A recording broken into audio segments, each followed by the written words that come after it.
नारद जी संत हैं। गोस्वामी जी लिखते हैं कि संत हृदय नव नीत समाना, संत हृदय नव नीत समाना, संत हृदय नवनीत समाना। कहा कभी न पर कहीं न जान, हो कहा कभी न पर कहीं न जाना, निज परिताप द्रवई नवनीता, निज परिताप द्रवई नवनीता, हो पर सुख द्रवई संत सुखीता, पर सुख द्रवई संत सुनीता, संत हृदय नवनीत समाना, कहा कभी न पर कहीं न जाना।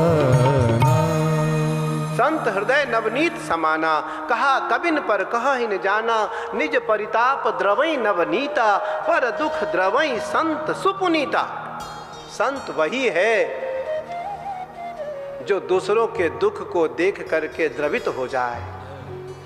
संत वही है जिसके दूसरों का दुख देख करके हृदय पिघल जाए। आज नारद जी व्यथित हो गए। नारद जी ने कहा मैं सारी उपाय करूंगा, मुझसे जो उपाय हो सकता है उस उपाय को करके मैं ज्ञान और वैराग्य की मूर्छा को दूर करूंगा, इनको जागृत करूंगा। क्योंकि ज्ञान और वैराग्य की भी आवश्यकता है, केवल भक्ति से काम चलने वाला नहीं है। भक्ति जितना सरल दिखता है उतना ही कठिन है। गोस्वामी तुलसीदास जी महाराज लिखते हैं रामचरितमानस में, प्रथम भगति संतन कर संग, प्रथम भगति संतन कर संगा, प्रथम भगति संतन कर संगा, दूसरी यदि मम कथा प्रसंगा, दूसरी मम कथा प्रसंगा।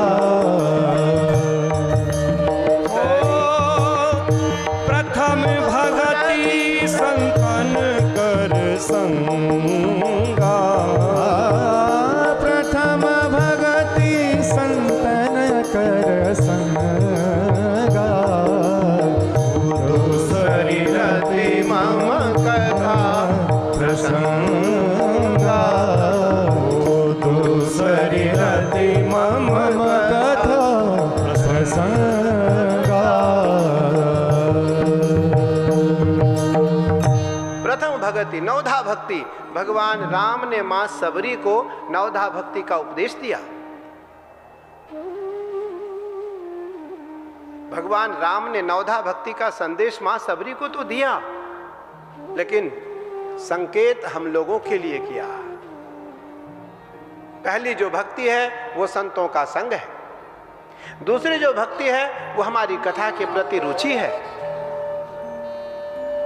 आज नारद जी का हृदय द्रवित हुआ और नारद जी ज्ञान वैराग्य के कान में न्याय दर्शन प्रस्थानत्रयी ब्रह्म सूत्र गीता पुराण इतिहास वेदांत सब कुछ पाठ कर डाले। ज्ञान वैराग्य की मूर्छा नहीं गई। इतने देर में आकाशवाणी हुई, उपायम तद जानासी, उपायम तद जानासी। हे नारद, तुम उपाय जानते हो, प्रयास करो। तुम उपाय जानते हो, प्रयास करो। नारद जी सब संतों से मिलने लगे। महापुरुष महात्मा स्वामीन सखा, हे महाराज आप मुझे ज्ञान भक्ति, ज्ञान और वैराग्य की मूर्छा के संबंध में कुछ बात बताएं। सबने हाथ जोड़ा। मैं क्या कर सकता हूँ नारद, जब आपसे संभव नहीं हो रहा है तो मुझसे कैसे संभव होगा। नारद जी भारत में भ्रमण करते हुए बद्रिका आश्रम गए और बद्रिका आश्रम में नारद जी के चारों बड़े भाई सनक, सनंदन, सनत कुमार और सनातन, नारद जी के चारों बड़े भाई तप में बैठे थे। चारों की अवस्था तो 50-50 हजार लाख वर्ष की है, 50-50 हजार लाख वर्ष की है, देखने में 5-5 साल के हैं। नारद जी ने वंदन किया कि प्रथम श्रद श्रुतवालिख्य प्रथमाचरणं मया वंदे त्वं तु महाभाग चत्वारि पुरुषत्वरम। हे चारों महापुरुष, मेरे चारों बड़े भ्राता, मैं आपको, नारद आपको प्रणाम करता है, नारद आपको वंदन करता है। नारद जी की चेहरे को जब देखा चारों भाइयों ने तो चारों भाइयों को लगा कि मेरे छोटे भाई को कोई तकलीफ आई है, कोई परेशानी है। चारों ने पूछा, देवर्षि नारद क्या हुआ आपको? नारद ने कहा, मैं बहुत व्यथित हूँ। आज पृथ्वी पर बड़ी दुर्घटना सी दिखाई पड़ रही है और कलयुग व्याप्त दिखाई पड़ रहा है। कोई, किसी में तप नहीं है, किसी में जप का साधन नहीं है, किसी में किसी प्रकार का कोई स्वाध्याय नहीं है, किसी में आत्मचिंतन नहीं है, किसी में मौलिक सिद्धांत नहीं है, किसी में चेतना नहीं है, किसी में आत्मीयता नहीं है, किसी में आत्म व्यवहार नहीं है, किसी में भारतीय परंपराओं को लेकर के आत्मचिंतन और आत्म परंपरा का निरोधन नहीं है। क्या हुआ? नारद जी ने कहा, ज्येष्ठ भ्राता, आज भक्ति द्रवित है, भक्ति रो रही है, ज्ञान वैराग मूर्छित पड़े हैं। क्या होगा साधु संतों का, क्या होगा सज्जनों का, क्या करूं, मुझे क्या करना है? बोले, आप उनको श्रीमद् भागवत कथा श्रवण कराएं। चारों ने कहा, ना हम गच्छामि तत्र चत्वारि पुरुषद्वयम्। मैं बद्रीनाथ धाम से, मैं बद्रिका आश्रम से, मैं हिमालय से नीचे नहीं जाऊंगा। मैं हिमालय से नीचे जाने वाला नहीं हूं, क्योंकि विष्णु मायाम प्रयच्छति। मुझे विष्णु की माया स्पर्श कर लेगी और मैं फंस जाऊंगा। मोह जनित संशय सब हरना।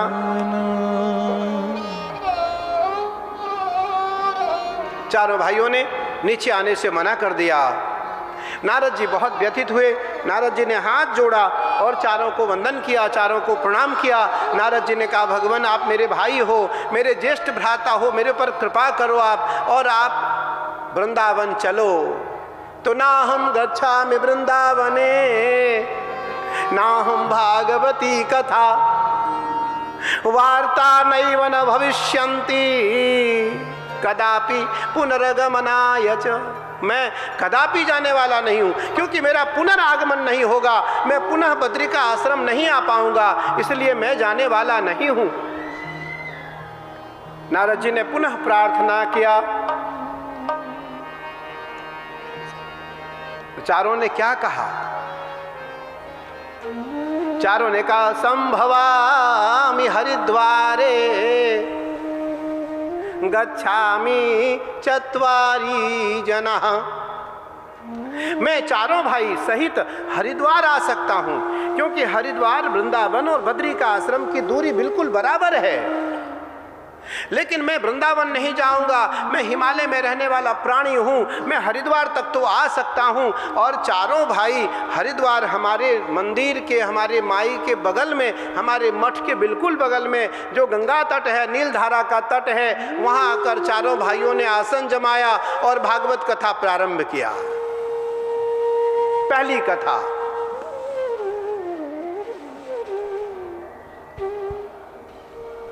नारद जी श्रोता थे।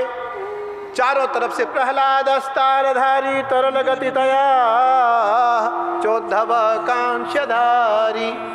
वीणाधारी सुररसी स्वर राग करता अर्जुनो भूत इंद्रो वादिन मृदंगम जय जय सुकरा कीर्तने ते कुमारा सर सर चनया व्यास पुत्रो बभूव।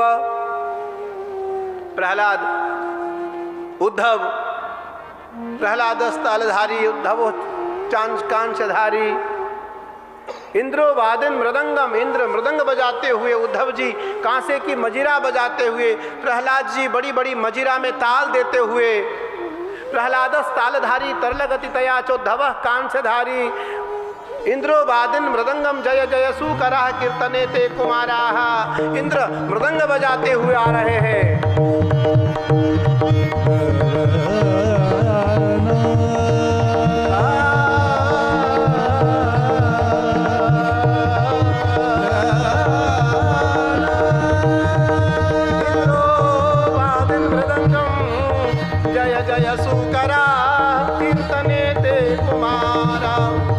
सर सर चनया व्यास पुत्रो बभूव।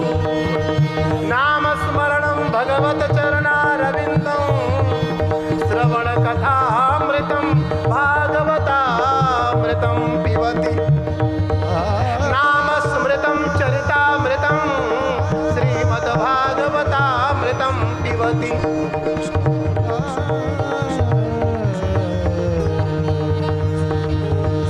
देखा गया कि नारद जी के साथ आज सारे देवगण आकर के कथा श्रवण करने लगे।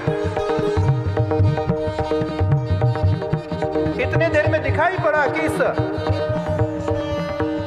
उत्तर कोने की ओर से कि भक्ति सुतौ तौ तरणौ गृहीत्वा प्रेमे करूपा सहसा विरासित।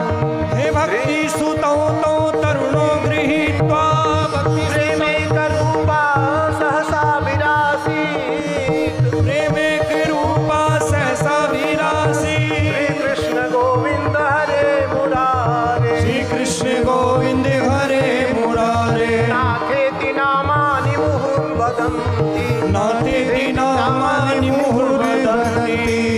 श्री कृष्ण गोविंद हरे मुरारे, श्री कृष्ण गोविंद हरे मुरारे। नाथेति नामानि मुहुर्वदन्ति, नाथेति नामानि मुहुर्वदन्ति। नाथेति नामानि मुहुर्वदन्ति। नाथेति नामानि